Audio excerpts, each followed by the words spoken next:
Hello, this is Jerome Cerulia, and today I'm going to share to you another, let's say, postal or postcards. So come, let's get closer, let's have fun. So just going to do this real quick. So marami akong postcard, and this is Pushkins and Matisse. It's kind of different kinds of postcard.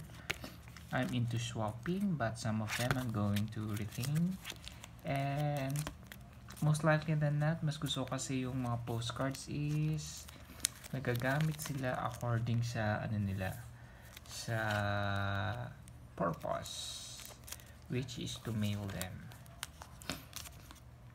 Gusto ko lang ma-document yung kung ano yung meron ako, and then probably I'm gonna review them kapag, let's say, wala na sila.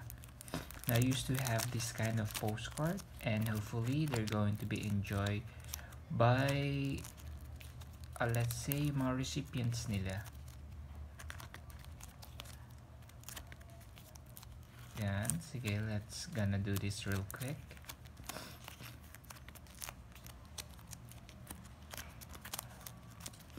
Meron ako mga postcards since I was young. Pinadala ni Papa ko yun. Tapos nung ako, high school, I asked him to send me some mga postcards. Dahil seaman siya, nahihirapan siya magpadala. Minsan pinapahulog na lang niya sa mga kasamahan niya kapag dumaong sila sa pantalan. Nakita ko kanina, meron akong Duffy o Doofy ba yung basa doon. Binigyan ako ng ganoon ng kaklase ko dati nung ako yung nag-aaral pa sa St. Louis. And I like it.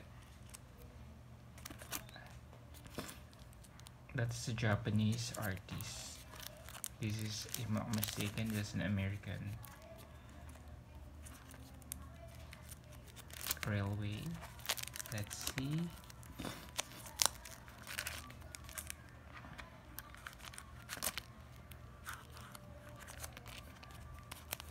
We're already patapos na. I personally inayos sila kasi before nakaano sila eh. I don't know. Basta. There you go. So thank you for watching. Bye for now.